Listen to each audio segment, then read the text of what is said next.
This beetle is going into the city to see his lover. She's a dancer.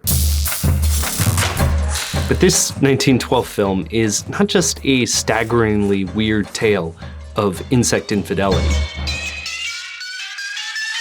It's the true kickoff to a stop-motion tradition that has given us a ton of wildly different movies. But this invention didn't come from Hollywood. It was made by an obsessive collector in Lithuania who wanted to see insects dance.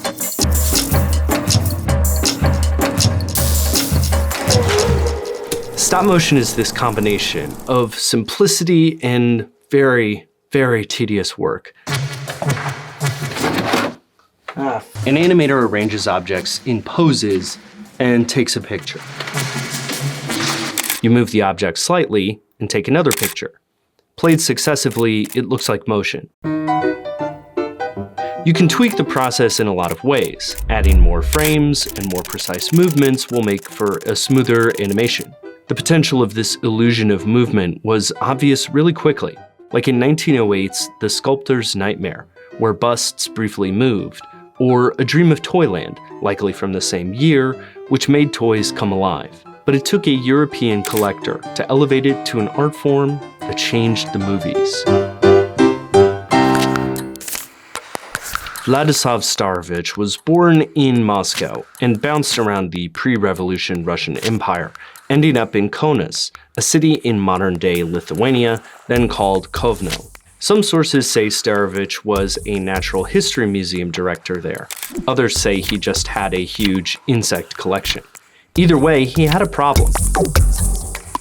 As he revealed later, he was commissioned to make educational films to show the life of stag beetles. He waited days and days to shoot a battle between two beetles, but they would not fight with the lights shining on them. So he started experimenting with making stationary insects look like they were moving. He started with that stag beetle, which he called by its scientific name, Ladislas Starevich. The goal was to show its fighting behavior, but his next insect movie leapt to fiction to tell the tale of Helen of Troy. In 1912, The Cameraman's Revenge, that insect infidelity movie, became his most influential early work. See how the artist is actually painting another beetle? Or how this grasshopper, filming Mr. Beetle's affair with a dragonfly, look how his tripod has individual legs. These minuscule touches were everywhere. He said he did it by installing wheels and strings in each insect, and occasionally replacing their legs with plastic or metal ones. He used black threads to help move them, and it worked.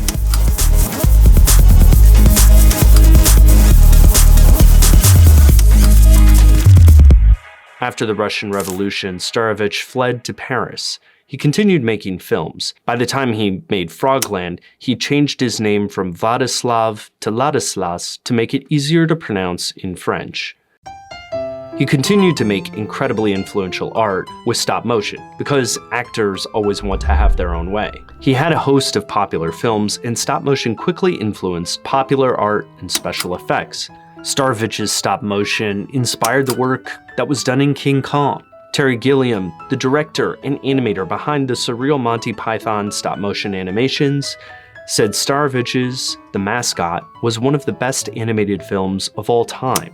And Starevich's masterpiece, Le Roman de Renard, clearly inspired Wes Anderson's The Fantastic Mr. Fox. This combination of wild invention and obsessive detail created a new art form.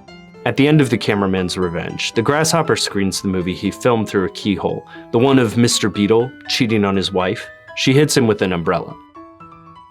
The movies changed forever. The Beatles spent the night in jail. That's it for this one in this series about big changes to movies that came from outside Hollywood. Stop motion's a really global form, so I want to know some of your favorite examples in the comments.